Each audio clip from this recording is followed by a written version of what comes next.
What's going on, guys? EirronJ, and welcome to another episode of our Hull City career mode on FC24. So last time out, we had a pretty shaky one, didn't we? If we're completely honest, and I got a little bit annoyed that Dominic Solanke was not scoring for us, and I might have preemptively put him on the transfer list. And now it looks like we've had a bid for him as we start this episode. We've got a few bids for other players as well, so we're gonna. I didn't want to do that. I didn't want to negotiate. I wanted to end negotiations for that. We've got a bit of money to play with. As you can see, our budget is 44 mil plus whatever we get for Solanke for a new striker. Can we try and push for 30? That's the thing. They might just tell us to go away, say that's way too expensive. Yeah, okay. So at least we know now. I'm sure it did say that we could probably try and get like 20 odd million for him as well. So it is what it is. No doubt we'll get plenty more offers for Solanke. There we go, as I say that. Another one comes in straight away. Real Betis. Oh, 26.3 is what we could possibly get for him. So let's go for 28 or 27. 27's good. Oh, okay. So we do get 27 for him. Forster, we'll reject that. Now we need to go look at some strikers, because we're going to have to replace him if he leaves in January. So I'll quickly go have a look at a few strikers that we can look at signing. Okay, so we've got plenty of options to go through when it actually comes to us selling Solanke. So we won't worry about it too much for now. We've had a couple of bids, and we've had even more bids. Alright, so the offers for Solanke are in. We've got West Ham now, who are a side that are struggling. They're on 8 points so far this season. And they've got a decent looking team. Not the worst team in the world. We also have a pretty decent team. So we're going to jump straight into it. Hopefully we can grab ourselves 3 points and turn things around. Because it was a very, very poor episode last episode. Definitely room for improvement. Come into it with a better attitude. Let's not get too stressed. Rodriguez is making it hard for me when he's doing it. What is he doing? Just pass the ball. Thank you. Moving forward effectively. That's got to be a free kick. Well, the outcome is a free kick here. And Alvarado did score the last one that he took for us. How is he going to get on? He actually decides to cross it instead. Probably should have had a little dig for that one. Especially after last time. What is Solanke doing? So much disappointment amongst the Arsenal fans. They have been playing below expectations. You've got Come on, Rodriguez. Thank you. There we go. 1-0. I think that is an assist from Dominic Solanke as well. We'll quickly watch the replay just to make sure. It looked like it was a pass. I think it was Solanke. It didn't show it on the replay, but 1-0 up. That is all we can ask for. Fair play to the boys. I mean, it is West Ham who are struggling. And, I mean, take nothing from it. We've gone 1-0 up so many times this season and lost that this doesn't really mean anything. The fingers crossed we can grab 2 or 3 more goals here. Tell you what, Alvarado on this right-hand side has looked incredible in the first 20 minutes. Come on, Solanke. Can you get yourselves on the score sheet? He can. 20th minute. And the boy has scored. Now that we've put him up for sale, maybe he's actually going to start playing well. Who knows? That's all we can hope for, is that he starts banging in a few goals. If he can score a goal a game in today's episode, then I have no problem at all keeping him in the team. The problem is we just need a bit of consistency with him. Last season he was just killing it, and now he's an absolute shell of a man, to be honest. So it could be the time to cash in, or maybe we just stick with him and see if he does actually become good. As long as we finish mid-table, to be honest, we're pretty happy, because that's what the goal is, to finish mid-table. I need to look at the tactics, I think, and try and get some of these players to actually tackle a little bit. I thought they were. I honestly thought on the tactics we had players tackling, but it doesn't feel like any of them are actually doing anything. In a position from which they could potentially do a bit of Monster. Great goal. Great finish from the boys. 3-1. I think now it might be time to make a few substitutions. Well, we've already brought on Gutierrez for Rodriguez because the guy is starting to really annoy me. We will bring on Navarro as well. We'll give Davies a rest at the the same time, Moasa can come on. Who else should we bring on? Philogene for Slater, maybe? Alvarado's been playing incredible, so we're not going to bring him off just yet. And we will bring on, actually... you know what? Sedmanesh can go up top. Give him some minutes. Up top, I know Slanky's got his goal. We'll take it. He's starting to slowly give the ball away a lot more now, so get him off the pitch, get some fresh legs in, see if we can score a couple more goals. The Premier League coming up. It's West Ham United facing Everton. Oh, what a rocket! I thought that had gone wide because the camera angle didn't like pick it up straight away. This is a great finish. Sedmanesh, little step over, whacks it into that bottom left corner. Keeper should really have done better, but I'll take it. 4-1. And that man's on the score sheet as well. Maybe Sedmanesh is the person we need to be starting.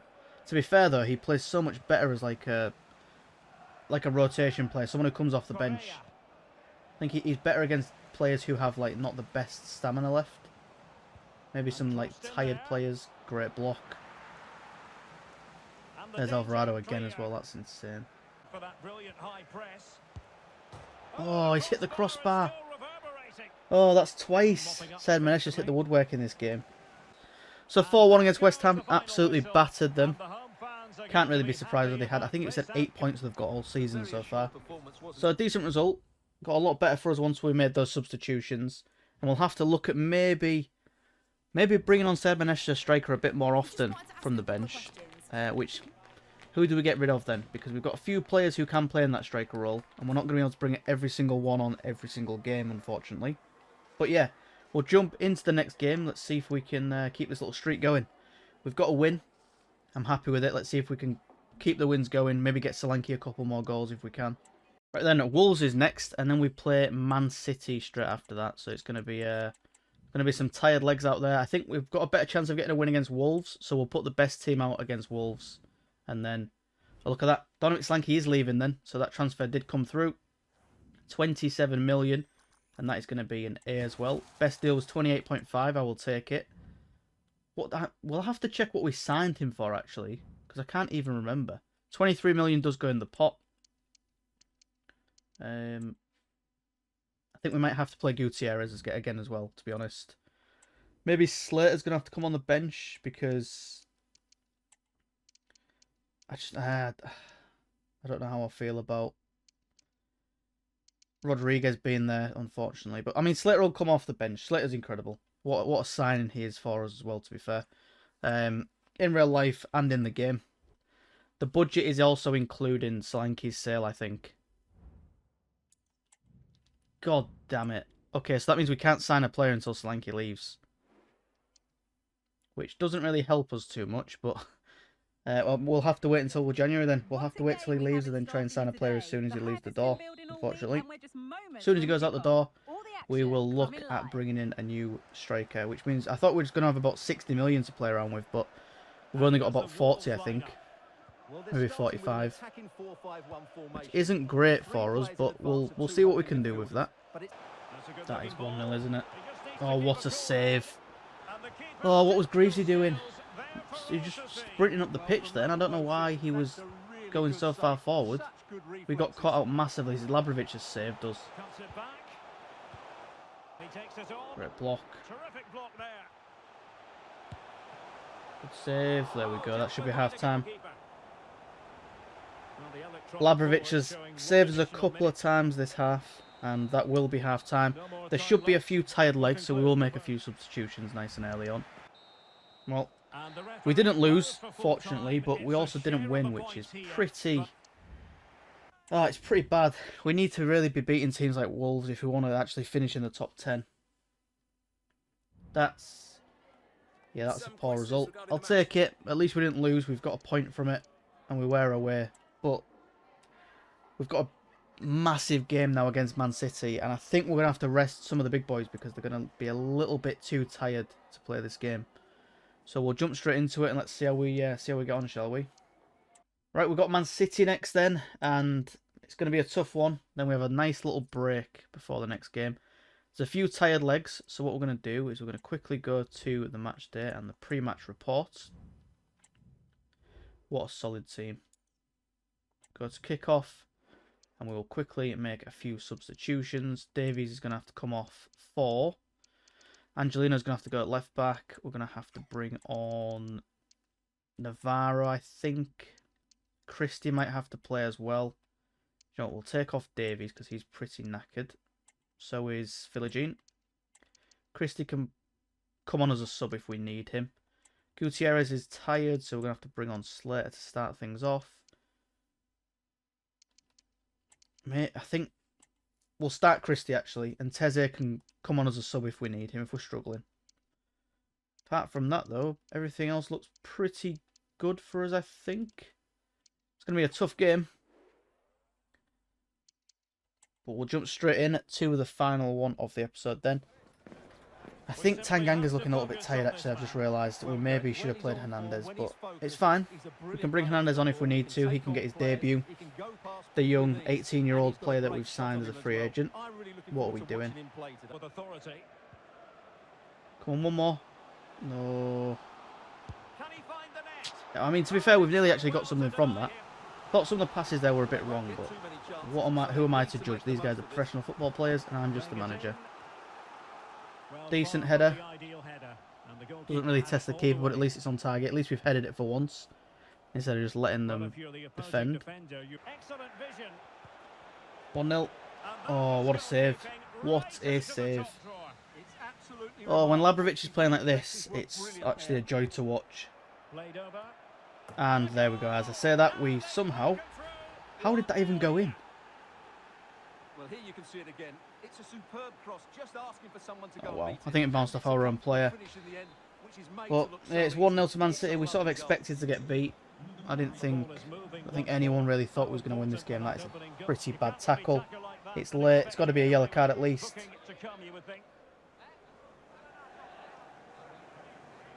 Yeah, it is. Yellow card. Now the quick counter-attack could be on. Come on, it's all you. Oh, Alvarado, that is a great run. Come on, you can score. Make it 1-1. Straight at the keeper. Got to do better from that. They know this is a big chance to equalise. Someone to play it to. Christie. What was that? That was a perfect chance for us to actually get something in the game, and now we look like we're about to get counter-attacked. Yeah, we are. Haaland's got to score this one. Yeah. Oh, that is so poor as well. What is Cyrus Christie doing? If you're not confident to have a shot, just turn around and pass it. Oh my God, slings at the post. And somehow, Rodriguez has snatched the goal back for us. It's 2-1 just before half-time. I mean, I guess I'll take it. We should really not have conceded the second goal, to be fair. That counter-attack was ridiculous, but it is what it is. We've got a few tired legs as well. We might have to make a few subs. Hernandez. Maybe we put Hernandez at centre-back. Teze might have to come on at centre-back as well. I think. Maybe do this.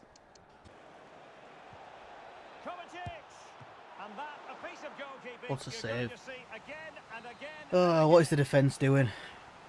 So poor. Who can he pick out? Oh, super header. Good save again from the keeper. Can we counter-attack? Well, it's not looking good. It's not looking like we're going to be able to get anything from this. Fortunately, just not good enough going forward against Man City. I mean, they are the champions. Treble winning team. We sort of wouldn't really be expected to beat them, to be honest. But defensively in the second half, we've been solid. Can't complain too much. Got a nice little chance to break Navarro. You just need to find that right pass. And you've messed it up. Still pressing for a goal here. Come on, this is the chance. We need to either pass it or shoot. Yes! That is what we needed. It's Colombo again. Oh, the youngster. For only being a 72 rated player, he is an absolute monster in these last minute equalisers, last minute winners. He did it before for us a couple of times. And we've got a point from Man City. I'll take it. I will take 5 points in the episode. We should really have beaten Wolves, but the fact we've taken a point against Man City is just what we needed. And I can't complain. Decent way to end the episode. It's a good turnaround from last episode as well. Really stressful one. And yeah, we'll have to look at bringing in a new striker next episode, I think. We should be getting to the end of December pretty soon, which means the January transfer window will open. And all of those funds will be available for us. Right, well, a quick look at the table then before we end things. And Leeds are still a point above us. Newcastle we've sort of caught up to. We're 7, 5 and 4 in terms of wins, draws and losses. We've got a +5 goal difference. And we are in the top 8 at the minute, which is exactly where we need to be. As long as we stay in the top 10, it's a pretty successful season for us. Man City are top of the league, and they've only drawn 4 times, and we were one of those draws, so I will take that all day long. Bottom of the table then, and we've got Crystal Palace, West Ham and Brentford. Wolves are another team who are sitting just outside the relegation zone, so we should really have been beating them, to be honest. I know we got a point, but we've got to be beating those type of teams. To be fair, we did draw with Man City, so maybe it evens itself out. Next up, we play against Nottingham Forest, who are sitting just below us in the table. They're exactly on the same points, but we've got a +6 goal difference on them. And we really need to be trying to get a win from that game. We've got a few decent games coming up if we go quickly look at the calendar. So, I mean, we should really be able to get a point from Forest. We should be able to get a win against Bournemouth, or a point at least. And then Chelsea, similar to Man City, it could go either way. We could get a point, we could get absolutely hammered. But we really need to be getting 4 points from these first 2 games if we want it to be a successful episode. I think that's pretty much where we need to be. That is going to do it for this episode, guys. I hope you did enjoy. If you did, please like, subscribe. I'll catch you on the next one. Have a wonderful day as always, and peace.